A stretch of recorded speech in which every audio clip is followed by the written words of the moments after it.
you wanted the best, you've got the best podcast. The hottest podcast in the world. The Chris Voss Show, the preeminent podcast with guests so smart you may experience serious brain bleed. The CEOs, authors, thought leaders, visionaries, and motivators. Get ready. Strap yourself in. Keep your hands, arms, and legs inside the vehicle at all times, because you're about to go on a monster education roller coaster with your brain. Now, here's your host, Chris Voss. Hello, this is Voss here from thechrisvossshow.com. Ladies and gentlemen, that makes it official. Welcome to the big show. As always, 16 years, 2,500 episodes of bringing the Chris Voss Show. Why? I don't know. We were getting high on mushrooms in the woods, and light came upon us and said, "You should start a podcast." Something like that. I don't know. I'm not really sure that's how it happened, but that's my story, and I just made it up. Anyway, guys, further sure to your family, friends, and relatives. Remember to spread the love, spread the knowledge, spread the inspiration, all the uplifting stories we share on the Chris Voss Show. The unuplifting stories, the depressing stories are on other podcasts, so don't do that. Just subscribe to ours. Anyway, thank you very much for coming on the show. Opinions expressed by guests on the podcast are solely their own and do not necessarily reflect the opinions of the host or the Chris Voss Show. Some guests of the show may be advertising on the podcast, but it is not an endorsement or review of any kind. We've got an amazing young lady on the show. We're going to be talking to her about her insights as to how you can improve the quality of your life, or else I'll have to pull the car over there and come back there, folks. So make sure you listen intently to the show. Today, we have Pells on the show. Her and Larry are founders of Life Giver Legacy, specializing in results-driven financial services for homeowners and business owners. With over 18 years of experience, they have a proven track record of helping customers find funding for businesses and implementing cash flow strategies that allow homeowners to pay off their mortgages 5 to 7 years earlier without changing their income or expenses. She can also provide access to info on DWY business models that can generate at least $10,000 a month with just 1 hour a week of the client's time. Sounds like my OnlyFans. No, I'm just kidding. I don't have one. Anyway, welcome to the show. How are you, Ann? I'm doing great. Thanks for having me. Thanks for coming. We really appreciate it. Give us .coms, any of the websites you want people to check you out on. AnsPlan.com. That'll show you how to get the house working for you like a bank, pay it off in 5 to 7 years total. That was a miracle for us. Paid ours down by half in the first 2 years and then on our way. And everything good started from there. So, well, that sounds like a deal. Sounds like a deal to have. 5 to 7 years instead of 30. I mean, some people do longer now, I think, don't they? I know, right? And every time you move, you got to start over on the thing, and you know, tons of interest those first few years. So I sure was grateful to find it. Yeah. Most people don't understand that when you reset your mortgage, whether you move to a new place or refinance, you're resetting that interest per diem. You're right. Exactly. And so you may save we had a mortgage company for 20 years. So you may save I'd have people come to me and well, I want to save $100 a month. I'm like, it's not really going to save you $100 a month. You know, you do have all your credit cards, but it's not really going to save you $100 a month. Higher savings can help, but when you reset that thing, I mean, a lot of times you just add, what do you add extra to the mortgage on a payment or something extra? Right. All those closing costs and everything. This one that we did was no closing costs, all done, nothing out of pocket. And we could see the balance dropping within about 30, 60 days. So I count that as a true financial miracle for our family. And I love it. My grandpa, when I was 15, gave me a word that has helped me, and I hope this will be helpful to everybody, no matter what you're doing. He said that can't is not in his dictionary. And I looked at him, I'm 15 on the couch going, yes, it is. It's between B and D. How could can't not be in your dictionary? And he just said, instead of telling ourselves that we can't do something, ask yourself the question, how can I instead? And find someone who's doing what you want. And ask them for help, because it'll go a lot faster and a lot easier. Yeah, I love it. That was one of our first big ahas. And after I stopped trying to do only the things that I knew and started asking questions and finding people who were smarter than I was on all the things I wanted to figure out, it all started going a lot better. So. Oh, yeah. I mean, it really does. And being able to, you don't realize how much you pay in interest on a lot of these things. So give us kind of a 30,000 overview of what you guys do there. I notice on annsplan.com, you've got a big offer that's up there. Give us a 30,000 overview. And the idea is, I just wanted to make it as simple as possible. Watch the 20-minute video. It'll cut 20 years off your mortgage. I think that's worth a few minutes of time to find something you didn't know. I think the biggest cost, as I've looked at the past 18, 20 years of our life personally and in our business, is the cost of what you don't know that you don't know. That's a huge cost that everyone ends up paying. We all end up paying it for our health, for our relationships, for our money. And this was something I didn't know. I didn't know until about 5 years ago. And we have moved so many times, like you said, resetting. So the 30,000 foot view is watch the video, get on that phone call with the team and just ask them. It's specific to you, to your income and expenses, as if you don't have a house payment at all, because of the way it pays off. And so I haven't had a house payment for 5 years. And at the same time, I'm able to treat our house like a bank, and it's paying for itself and making things happy over here. Yeah. Love it. And so who's your target audience? I think we talked pre-show that you help some boomer folks. Who's your audience out there if they're listening, and how can you help them?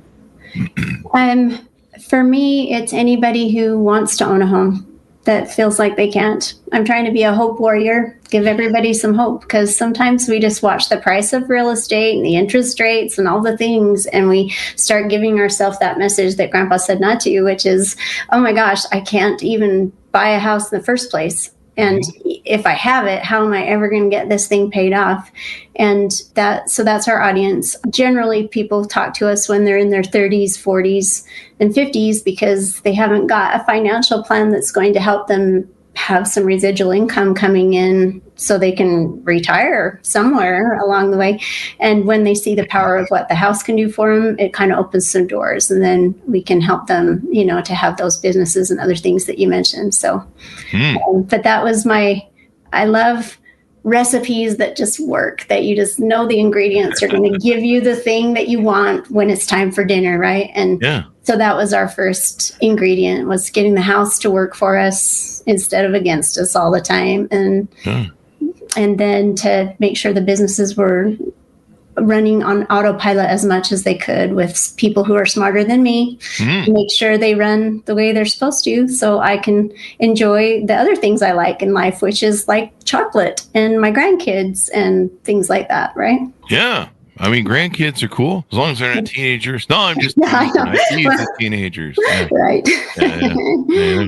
They're lovable up until about then, but they're trying to find their place in the world, so they kind of lost there for a little while, and then they always come back. Right. But I mean, spending more time. I know this is a big issue for boomers and people who are retiring. Spending more time with their family, but maybe a lot of people. I think there's a lot of studies on this. A lot of people really don't have enough for retirement these days, and inflation's been kind of crazy. If you've seen the price of eggs and groceries lately, and I mean, inflation kind of always is a thing. It's always, I mean, I remember when I was looking at candy bars the other day. I'm like, I remember paying 25 cents for Snickers back in the day. Me too. And it tasted just as good, and it was awesome. But might have been tasted better. There might have been less poison ingredients in all that food back then. But that was before they came and introduced, what was it? High fructose sugar. So, evidently high fructose sugar is really expensive. It's expensive at the hospital too later in life. Anyway, so how do you give us maybe some tips? I don't expect you to give the secret sauce away, but what are some tips on why people can pay off their house in 5 to 7 years? Why is that important? I mean, what is the difference going to make for them? And then do you one of the problems I see with a lot of potential home buyers right now is they're living 2 to 3 times a day on DoorDash. And and I have money, but I'm still cheap because I grew up poor, and I even can't justify $40 to have a $10 burger delivered to me. So, do you help people, manage their budget game? Yes. Yep. I do have a really good friend that we plug you in. He's got a great recipe too. Seven simple steps to take that house strategy and really maximize it no matter where you're starting. Like we started with no equity at all in our house, and some people don't even have a house, so they're just trying to buy one, and it works for both. And then, of course, after those first couple of years, when the house was halfway paid off, we could use that money again. It's recyclable. The best thing about recycling when money works that way, and that let us purchase some businesses and do the things we do now. So it opened up so many doors. It was beautiful. That is awesome. That is awesome. And yeah, I mean, I think most people don't realize I'm just going off this from my mortgage days, and it's been 20 years from the 20 years maybe. And so I'm not sure if these numbers have changed. So keep that in mind, folks. You can Google, you should always double check everything Chris Voss says anyway. But it used to be, they would say that if you had a $5,000 credit card balance, if you made the minimum payment on that, you would pay that off in 25 years, and you would pay 5 times that $5,000 amount. So you pay $25,000 in payments and interest on some stupid crap you bought at Target. Right. We all did it. We've all done it. You're like, put the $5 knickknack on there. Yeah, don't worry about that. I know, right? And then you're paying compound interest on it for the next 25 years. With mortgages, I know, a lot of that money does go toward interest. When you look at your closing statement on your federal truth in lending, I believe it is, form, it shows the amount of interest you're going to pay. Right. That's a lot of money. I know. On a 30 or 40-year loan, especially nowadays. I mean, back when we did mortgages, they were pretty cheap. Now everything's $1 million. Right. So eating at that is really important. And I think back in the day, they said, I don't know if this is still true. So if you add $100 to $200 a month to your mortgage payment, it goes straight to the principal. That can help turn it into a 20 or 15-year loan, depending upon how you do it, I think. I don't know. That's true. However, what if you lose your job or a health thing comes? That's what happened to us. Oh, really? So frustrated because we'd been doing that, putting in 100 or so extra, but we just didn't have an emergency savings account. And then my husband got laid off. We had 3 little ones, and my go to school, get a good job plan kind of blew up on us. And I thought, oh my gosh, that's our only income. And so now I definitely go this other direction that we didn't even know till we were 50. So I love it when people can find the ANDS Plan team before they're 50 years old, because, we've lived in 15 different houses now, and think what I would have done. Like, I think what we don't understand, what we don't know about what we don't know about mortgages is that total interest that you're talking about. Like when we buy a house for $300,000 here where I live, it's going to cost another $600,000 on interest, even if we're putting in that extra $100 or $200 a month. And ANDS Plan, the way they taught me to do it, even just, I guess you can teach an old dog new tricks. I learned when I was 50 to finally get that done without being on a starvation diet. Like I really, really, really like chocolate, and it's no fun to not be able to spend something on the fun things too. So it's both. It teaches you how to have that emergency fund and get that house taken care of all at once, and then you don't have to worry about it. And you also don't have to use the word can't in your dictionary either. It's all, I mean, gosh, I didn't, when I was 15 and Grandpa was telling me that, I wish that I would have taken that to heart during our crazy financial life since then. More. Well, you live and you learn. Yeah. Sometimes we all kind of make those mistakes, and but the thing is, you don't wait to life and to learn. So now you also, it appears to give like a balanced approach. So how can someone purchase an existing business with a management team that helps find, fund, and run the businesses to make that $10K a month to give you that additional income with minimal time commitment? We have 2 partners that help us do that. People smarter than me, and they've been around the block a lot more than I have. And you get to choose what kind of business you want, where you want it, and generally what kinds of income you'd like to have each month. And then they go to work to look for you for that and show you how to do it and what they're doing. And then every week we hop on a phone call like this, and they just give us an update on, after we've purchased those businesses, then they'll give us an update about what's happening in them. So I still have my finger on it. Keep taking your pulse and making sure you're still alive, doing great. But I don't have to be involved in the day-to-day as much, which I really appreciate, because we've had a lot of businesses where I did need to be on the phone during dinner and miss all the important things with our family and all of those things. Already done that, and knew we needed to have teams of people helping us. So whatever you're doing financially, I think find automation and systems and a team that can help you, because you'll go faster and farther than you would if you're trying something on your own. Definitely. And plus, those people are professionals. They kind of know. They're like me. I've done so many companies. You've done so many. I can do it in my sleep. Like, I can form a company. Like, sometimes I just wake up in the morning. I'm like, who formed a company? Right. Oh, no, where are these business cards? They're in my. It's all good. We got it. Rolled over on them. What the hell is going on? And but you definitely want that, because especially if you're kind of at that boomer age, sometimes you've been working a job where you don't have, you've been working for someone else, and the transition of learning to work for yourself, and of course the time. Yes. I eat, sleep, and drink business. Like, when I'm sleeping, I have dreams about business. Me too. I would love to have a nice Bo Derek running down the beach, but no, it's always about business, and usually it's about what's going to go on the next day, who I'm going to fire, who I'm going to hire, what I need to do, and I got to do this. Yeah. So I'll have dreams that are like, hey, I'll wake up and be like, did I do it today or not? Every now and then I might dream about Bo Derek, then I'm like, oh, what a relief! That was more enjoyable. Yeah. It's there when I wake up. I don't need it when I sleep. Like, sleep about puppy dogs and daffodils and whatever the hell else. Dreamy, I don't know, fantasy lands of. Right. Anyway, now you talk about shifting from an I can't mindset to how can I. I imagine that's part of the story you told us about your grandfather. Why is that so important in having a can do mindset? Well, I'd like people to be faster and smarter than me, my kids and everyone who comes behind me or gets a chance to hear this. If you can learn, like, when we went through 2008, our family had another financial reset. All the business stuff that we'd been doing got a reset in that crazy 2008 stuff.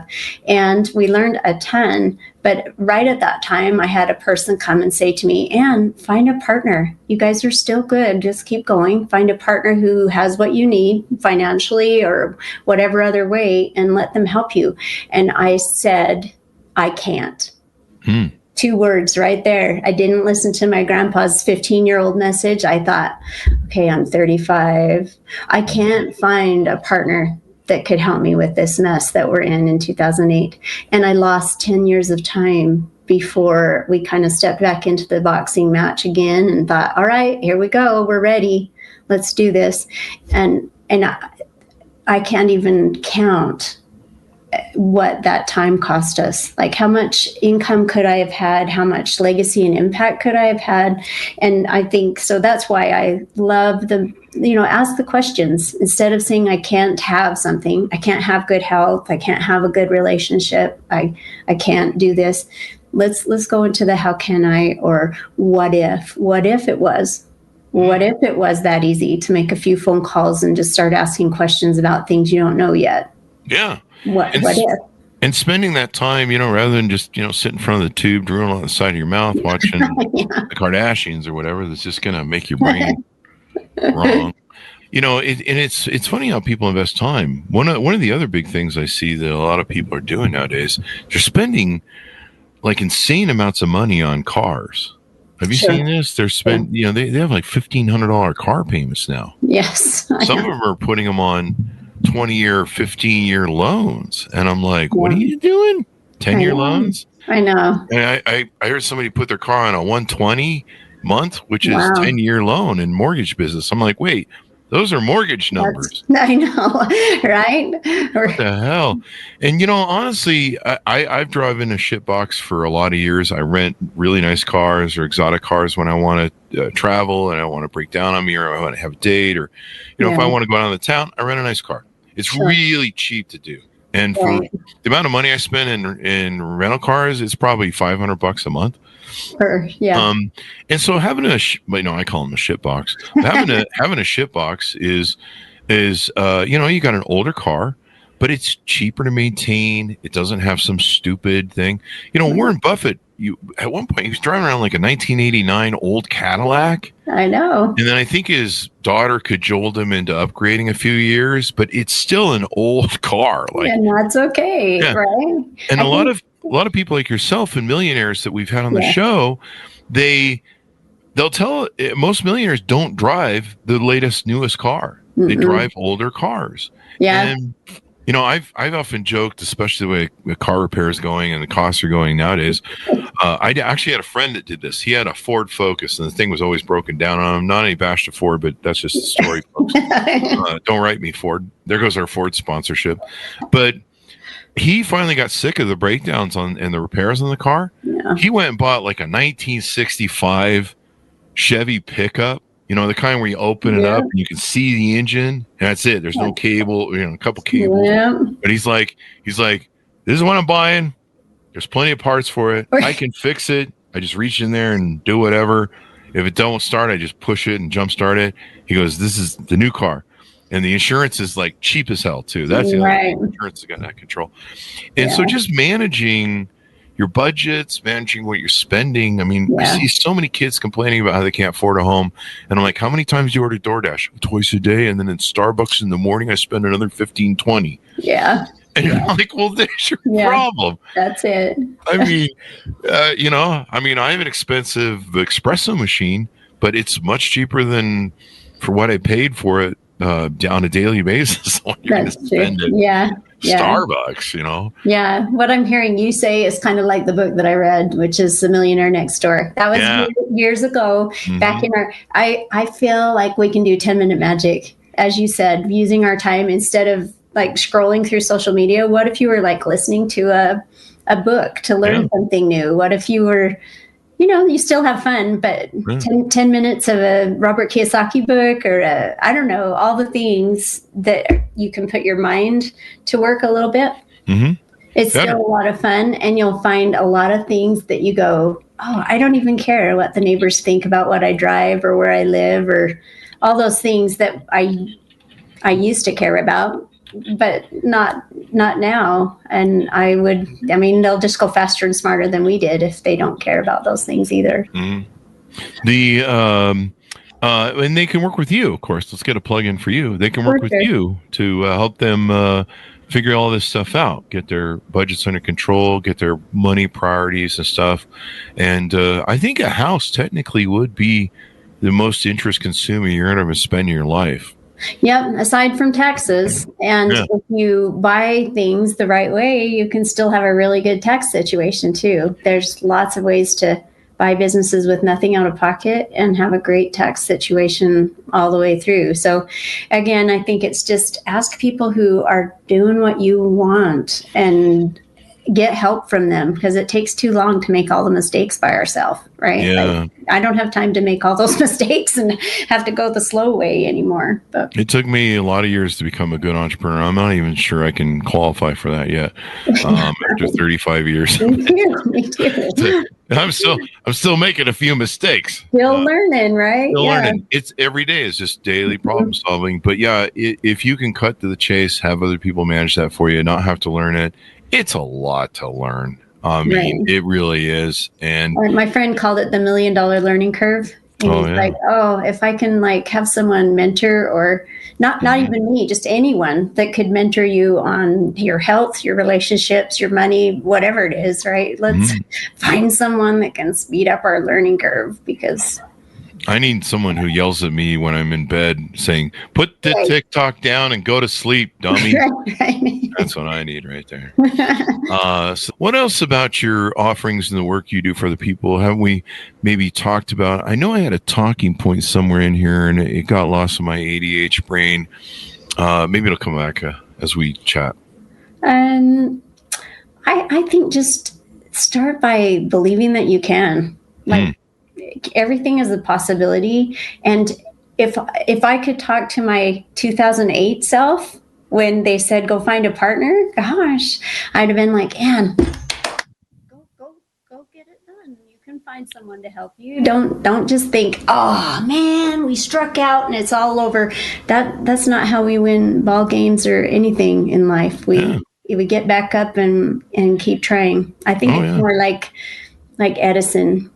And Edison kept trying until we had the light bulb, and I'm sure grateful he did because why he kept trying, don't you? Why? Because he was in the dark. No, I'm just deep joke. Dad jokes on the show. It's low hanging fruit, folks. Yeah. It's one of those things where learning this stuff is so important, and managing your finances is so important. I mean, there's so much money you waste, and sometimes it's hard to look at your money and you're like, where am I blowing money on my butt and stuff? Like one of the problems I noticed recently was I was doing this thing on my like one of the card vendors we have is PayPal. Sure. And so a lot of times I'm just lazy and I'll do, instead of going and getting the money out of the ATM or sending it long ways to the bank, I'll just do an instant transfer. Well, you pay an extra fee for instant transfer.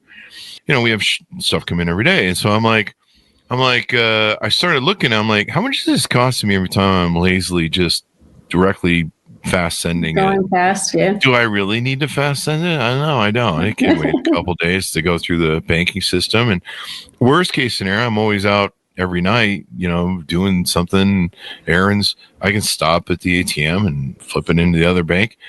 And I was spending $500 plus on that. Like, and we make a lot of money, so you kind of go, well, time value of money, but still $500. Yeah, it adds up, right? Yeah, it adds up. This thing, that thing, and so you want to manage you want to pay attention to what's going on to your stuff, and you want to not overspend on stupid crap, which is And also, I think for me, I finally got an idea that, $20, the cost of pizza here can educate a kid for a year in some parts of the world. And $1,000 is a heart surgery for children in Africa. Wow. It's also their whole salary for the year. So, when we don't need everything that we have, we can share it. And it won't even hurt us. And it'll help make good things happen in the world. We've had so many people pay things forward to us, like 6 Christmases that things were hard and someone put things on the front doorstep. And, I just think about that and in light of, we don't always realize how much good we're doing when we just do a little bit of something, not necessarily even dollars, but just like, did we smile at the person in the checkout line today? I don't know. There's so much good that we can do in 30 seconds or less. Oh yeah. So much good in helping people. And, if you leave the world a better place, that's our motto over here on the show. So as we go out, anything more you want to plug on the show before we go? I just really appreciate the opportunity. I think what you're offering to people is like the butterfly effect, the book that, again, is more, we just don't know all the good that can happen. That book is one of my favorites. So I definitely recommend it. 5-minute read, lots of pictures for people that don't like to read a lot of stuff. But it was about George Washington Carver and how someone rescued him out of a little gunny sack in the middle of a war. He was orphaned, but someone took the time to raise him and teach him, and he was able to feed billions of people. So I guess what I'm hearing from listening to you and from learning over these past 20 years of our own life is, wow, all the good things that have happened because someone took the time to teach me, and then I can pass it forward. And hopefully everyone behind us will go faster and smarter than we did to try and, I think everything's happening faster now. I thought internet and email weren't going to be a thing, for heaven's sakes, in college. So, that just goes to show you where I'm at and what I knew. But it's a good thing. It's always a good thing. So awesome sauce. Thank you very much. Give us your .coms as we go out, Ann. Ann'sPlan.com is really easy. And if you have any questions, Ann@lifegiverlegacy.com, that'll find me too. Thank you very much for coming on. It's been wonderful to have you. Yeah, I'm grateful to be here. Thank you. And thanks so much for tuning in. Look at your budget, folks. I know it's hard times these days, lots of inflation in 2025, but, take a look at your spending. Look for what they call the bleed points, where your money burn is, just like startups do, where's the money burn?